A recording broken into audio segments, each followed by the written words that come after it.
तो हम कर रहे हैं इम्परेटिव सेंटेंसेस। कल हमने 3-4 वर्ब पढ़ी थी किस तरह से यूज़ करेंगे हम वर्ब का इम्परेटिव सेंटेंसेस में, और तो इसी सिलसिले को आगे बढ़ाते हैं। 2-4 वर्ब आज और देखते हैं और 1-2 प्रीपोजिशंस और उसमें मैं ऐड करूँगा। हमने कुछ प्रीपोजिशंस पहले पढ़ी थी, जैसे इन का यूज़ पढ़ा था, एट का यूज़ पढ़ा था, ऑन का यूज़ पढ़ा था। उनको मैं आज इम्परेटिव सेंटेंसेस में भी यूज़ करके दिखाऊंगा और उसके साथ में 2 प्रीपोजिशंस और ऐड कर दूंगा, ठीक है। और ये 3 वर्ब हमने आज और पढ़नी है, जैसे ये प्ले है, रन और सेट। तो ये 3 वर्ब और 2 प्रीपोजिशंस, इन 5 चीज़ों के बारे में आज पढ़ेंगे। ज़्यादा लंबा कुछ नहीं है, बस ये वर्ड आपको याद रखने हैं कि इनका मीनिंग क्या है, ठीक है। तरीका इस्तेमाल का हम अभी डिस्कस कर ही लेंगे, ठीक है। तो चलो देखते हैं कैसे होगा। ये ड्रिंक तक तो हमने कल पढ़ ही लिया था ना, खाना पीना, आना और जाना। अब कुछ और ऐड करते हैं, जैसे खेलना। प्ले मीन्स होता है इंग्लिश में, यानी खेलने को इंग्लिश में बोलते हैं प्ले। ऐसे ही दौड़ने को इंग्लिश में कहते हैं रन, और बैठने को इंग्लिश में कहते हैं सिट, ठीक है। तो इनका यूज़ करते हैं अब हम इम्परेटिव सेंटेंसेस के अंदर। जैसे अगर हमें किसी से कहना हो कि खेलो, तो हमें सिंपली बस क्या कहना है, प्ले। और किसी से कहना हो मत खेलो, तो हम क्या कहेंगे, डोंट प्ले, ठीक है। ऐसे ही मैदान में खेलो। अब हम कहाँ खेलने के लिए कह रहे हैं, मैदान में। क्या अब भी हम रहे हैं खेलने को ही, तो हम सबसे पहले क्या बोलेंगे, प्ले। तो ध्यान रहना, कल भी हमने सारे सेंटेंसेस बनाए थे इम्परेटिव सेंटेंस में। सबसे पहले हम क्या यूज़ करते हैं, वर्ब। तो इसमें वर्ब क्या है, खेलो, तो प्ले। अब आगे बता देंगे कहाँ खेलना है, मैदान में। तो हम क्या कहेंगे प्ले इन द ग्राउंड,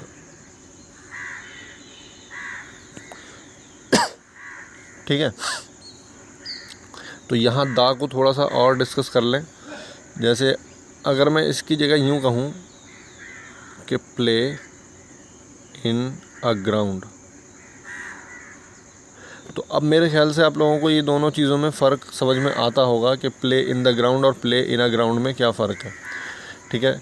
जब हम कह रहे हैं प्ले इन द ग्राउंड, तो इसका मतलब हम जिससे खेलने को कह रहे हैं मैदान में, उसे ये पता है कि हम कौन से मैदान में खेलने को कह रहे हैं। मिसाल के तौर पर मैं अगर अपने घर में किसी बच्चे से कहूँ कि मैदान में खेलो, ठीक है, तो उसे पता होगा कि मैं किस मैदान की बात कर रहा हूँ, क्योंकि अगर हमारे घर के आसपास कोई मैदान है तो जाहिर है मैं उसी मैदान की बात करूँगा, ठीक है।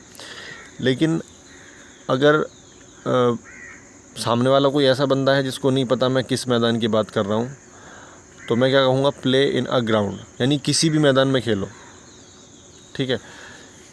तो जैसे मान लो कि मैं रास्ते में कहीं जा रहा था, बस में या किसी और सवारी में, और कोई मुझे बताने लगा कि भाई हम घर पे ये खेल खेलते हैं, कोई ऐसा खेल है जो घर पे नहीं खेलना चाहिए, तो मैं उसको क्या कहूँगा कि भाई मैदान में खेला करो, ठीक है। अब मैदान में खेला करो का क्या मतलब था मेरा वहाँ, मैं ये थोड़ा ही ना कह रहा था कि मेरे घर के पास जो मैदान है उसमें खेलो, या कहीं रास्ते में मैदान पड़ेगा उसमें खेलो। मतलब जब भी आप खेलो तो मैदान में खेलो, वो कहीं भी खेलो, लेकिन कहाँ खेलो, मैदान में।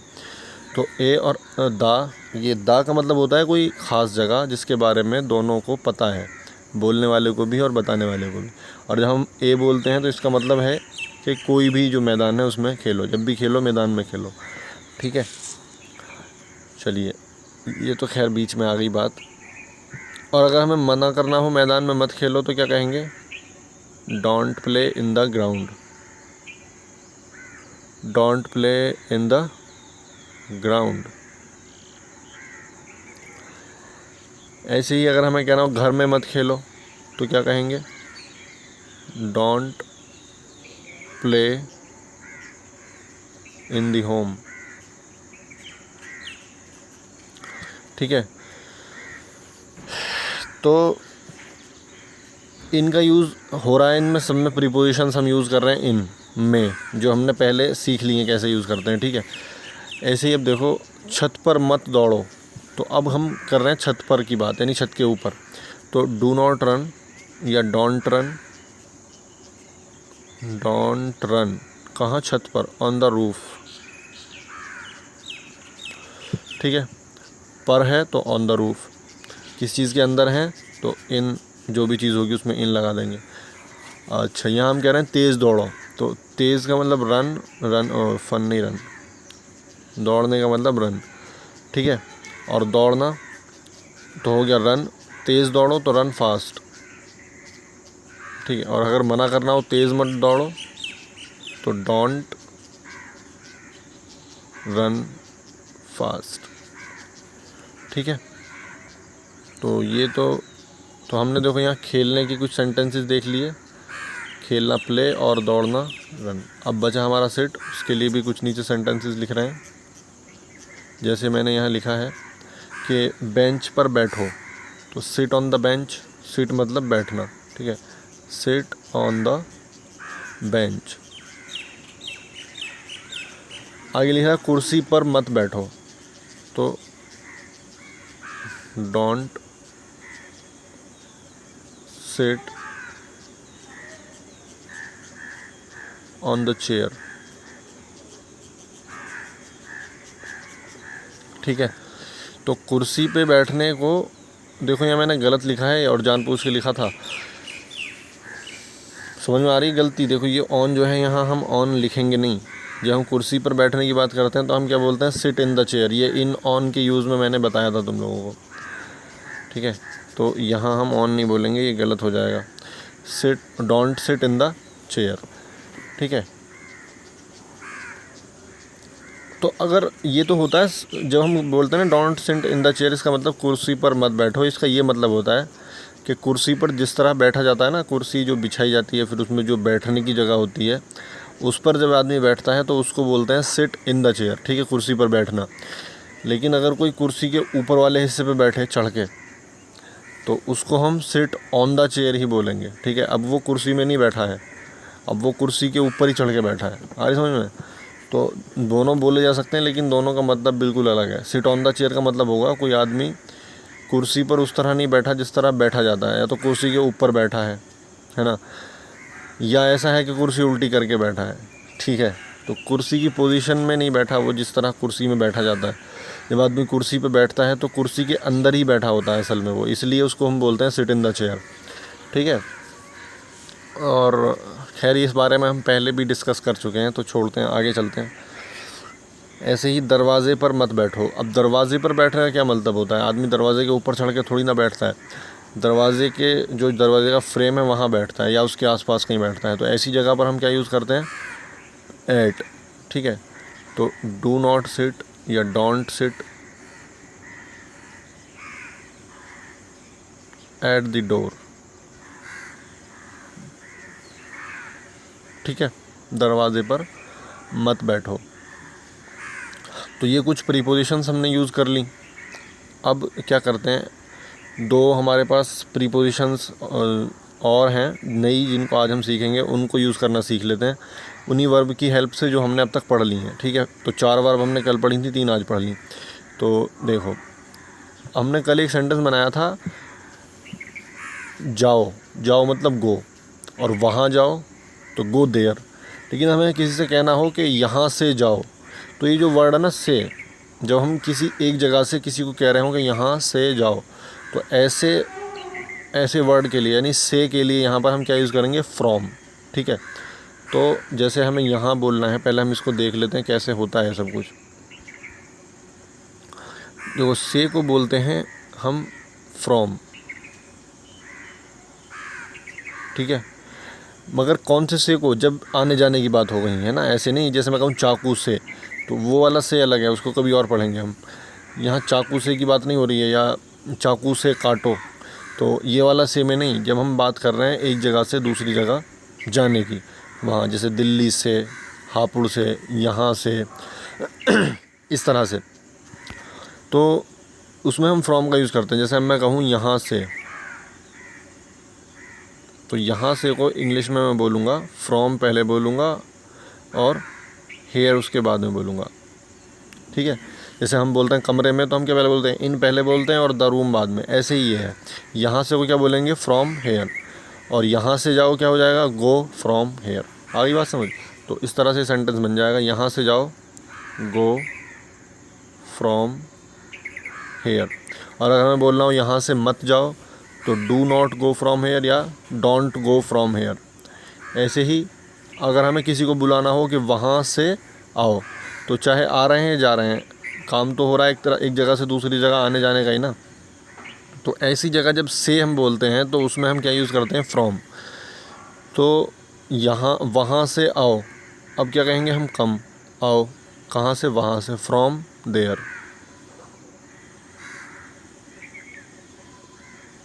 ठीक है, ऐसे ही वहाँ से आओ, ये तो हो गया, वहाँ से यहाँ से जाओ, वहाँ से आओ।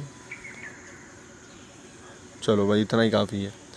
तो ये आ गया समझ में फ्रॉम का यूज़ से। अभी हम इस पर और भी कभी डिस्कस करेंगे, अभी मैं थोड़ा थोड़ा इंट्रो देता चल रहा हूँ आपको सब चीज़ों का। ठीक है, ये तो हो गया फ्रॉम का मीनिंग। अब देखते हैं इनटू, एक वर्ड होता है इनटू। तो किसी चीज़ के अंदर जाने के लिए इनटू का यूज़ करते हैं। जैसे मैं कहूँ घर में जाओ, तो अब मैं यहाँ यूँ नहीं बोलूँगा कि go in the room, or in the home, घर में जाओ। ठीक है, इसके लिए मैं क्या बोलूँगा, गो इन द रूम नहीं बोलूँगा। ठीक है, मैं क्या बोलूँगा, go into the room, go into the home. ठीक है, देखो दोनों तरह से कहा जा सकता है। हम कह सकते हैं यहाँ पर घर जाओ,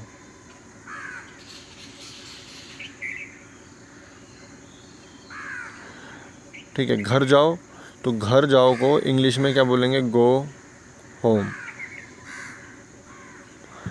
ठीक, लेकिन हम कह रहे हैं घर में जाओ, तो जब हम मे का यूज़ कर रहे हैं तो यहाँ मे के लिए हमें क्या बोलना पड़ेगा, इनटू। अब हम मे के लिए इन भी बोलते हैं और मे के लिए इनटू भी, तो दोनों में फ़र्क क्या है। तो देखो ज़रा, जब एक जगह से दूसरी जगह जा रहा हो कोई, ठीक है, यानी एक जगह पहले से कहीं है आदमी, वहाँ से किसी चीज़ के अंदर जा रहा है, अगर किसी जगह के अंदर घुस रहा है, तो उसको हम बोलते हैं इनटू। जैसे घर में जाओ, तो अभी घर में नहीं होगा, जब भी तो हम कह रहे हैं घर में जाओ। तो अब घर के बाहर से घर के अंदर जब जा रहे हैं हम, तो यहाँ मे के लिए हम इनटू बोलेंगे। ठीक है, तो गो इनटू द रूम। तो और जब आने जाने की बात ही नहीं हो रही है, जैसे मैं कहूँ एक सेंटेंस में यहाँ और बोल दूँ कि घर में बैठो, या घर में बैठो। ठीक है, तो अब बैठने को हमने सिट पढ़ लिया, ऊपर सिट। अब मैं यहाँ घर सिट इनटू द होम नहीं बोलूँगा, क्योंकि सिट में कोई आदमी, जब हम बोलते हैं ना सिट यानी जा बैठो, तो बैठने में कोई आ या जा नहीं रहा होता। घर में बैठो जब हम बोल रहे हैं, इसका चलो ये तो मतलब हो सकता है कि आदमी घर में नहीं है, उससे हम कह रहे हैं कि घर में बैठो। अब वो घर के अंदर जाएगा, तो जाने में तो ये बात हुई कि वो एक जगह से दूसरी जगह जा रहा है, लेकिन बैठने में थोड़ा ही वो कहीं जा रहा है, जहाँ कुर्सी रखी है वहीं पे बैठ रहा है। तो ये जो सिट जो है, ये जो वर्ब सिट, इसमें आना जाना नहीं हो रहा कहीं। आना जाना तो पहले ही हो गया होगा उसका, यानी वो अगर बाहर है घर से तो घर के अंदर आ गया होगा। सिट जिस टाइम हम बोल रहे हैं तो वो अब घर के अंदर ही है। ठीक है, तो इसलिए हम उसमें इनटू नहीं बोलेंगे, इनटू की जगह क्या बोलेंगे, खाली इन, सिट इन द होम, घर में बैठो। और घर में जाओ तो गो इनटू द होम। तो एक जगह से दूसरी जगह आने जाने में क्या बोलते हैं हम, इनटू। और अगर ये चीज़ नहीं है, आना जाना वाली बात ही नहीं आ रही है, बैठने की बात हो रही है सिर्फ, तो इन लगाएंगे ऐसी जगह पर। ठीक है, तो जो वर्ब ऐसी हो जिससे जो ये दिखा रही हो कि बंदा एक जगह से दूसरी जगह मोशन कर रहा है, जा रहा है, तो उसको उसके साथ हम इनटू लगाते हैं। ठीक है, जैसे कोई नदी में कूदा, यानी हम कहते हैं नदी में कूदो, तो अब जब कूदने में एक बंदा एक जगह से दूसरी जगह जाएगा, तो वहाँ भी हम इनटू का यूज़ करेंगे। ठीक है, लेकिन सिट, जो सिट वर्ब है, इस वर्ब में कुछ आना जाना नहीं होता। सिट में तो बस एक जगह बैठना होता है, तो उसमें नहीं यूज़ करेंगे। आ रही बात समझ में, इनटू और इन में फ़र्क क्या है, ये दोनों में आ गया होगा मेरे ख्याल से, बात समझ में आ गई होगी। तो ऐसे ही मैं कहूँ कमरे में जाओ, तो अब भी क्या होगा, एक आदमी कमरे से बाहर होगा, वो कमरे के अंदर चला जाएगा, तो इसमें मोशन हुआ, आदमी एक जगह से दूसरी जगह गया। तो हम क्या बोलेंगे, कमरे में जाओ को गो इनटू द रूम। ठीक है, और कोई चीज़ पहले से ही कमरे में है तो फिर इनटू नहीं बोलेंगे, ही नहीं बोलेंगे। जैसे मैं कहूँ मैं कमरे में हूँ, तो मैं ये नहीं कहूँगा कि I am into the room. ठीक है, क्योंकि इनटू बोलते हैं एक जगह से दूसरी जगह जाने के लिए। जब मे का यूज़ करें, मे और फ्रॉम से, दोनों वर्ड समझ में आ गए होंगे मेरे ख्याल से। जब या मैं कहूँ कमरे से जाओ, देखो मैं यहाँ एक ये और भी लिख दूँ, कमरे से जाओ, ठीक है। तो इसका क्या बोलूँगा, गो फ्रॉम द रूम, कमरे से जाओ, ठीक है। और कमरे में आओ या कमरे में जाओ, बात एक ही है। कमरे में जाओ को बोलेंगे गो इनटू द रूम, और कमरे से जाओ को बोलेंगे गो फ्रॉम द रूम। तो किसी चीज़ के अंदर जब आ रहा होगा आदमी तो उसको क्या बोलेंगे हम, इनटू, और कहीं वहाँ से जा रहा होगा तो उसमें क्या बोलेंगे, फ्रॉम, ठीक है। ये इनटू और फ्रॉम का यूज़ आ गया समझ में। ऐसे ही अगर हमें किसी से कहना हो किचन में मत जाओ, तो डू नॉट गो यानी don't go into the kitchen,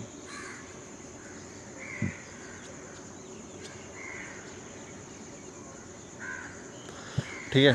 तो इनटू का यूज़ हो गया मे के लिए, जब एक जगह से दूसरी जगह जा रहे हों या आ रहे हों, यानी इंसान खिसक रहा है अपनी जगह से इधर उधर जा रहा है, तो वहाँ हम इनटू यूज़ करते हैं। और फ्रॉम यूज़ करते हैं से के लिए, और इनटू करते हैं मे के लिए, ठीक है। जैसे अगर हमें किसी को भगाना हो किचन से जाओ, तो हम क्या कहेंगे, गो फ्रॉम दी किचन, ठीक है। किचन में आओ तो कम इनटू द किचन, ठीक है। तो ये इनटू हो गया, फ्रॉम हो गया। तो ये मेरे ख्याल से काफ़ी एक्सरसाइज आज के लिए। कुछ चीज़ें और लिखी थी मैंने, खैर इनको हम कल करेंगे।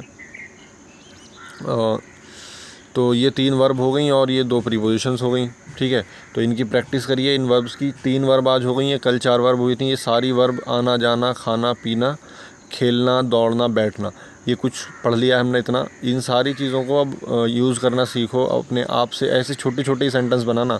मैं भी लिख सकता था बहुत लंबे सेंटेंसेस, मैंने नहीं लिखे हैं क्योंकि मैं अभी तुम्हें थोड़ा थोड़ा करके आगे बढ़ा रहा हूँ, ठीक है। तो ये चीज़ प्रैक्टिस करो, फिर मिलते हैं कल और कुछ लेके, उसको पढ़ेंगे फिर।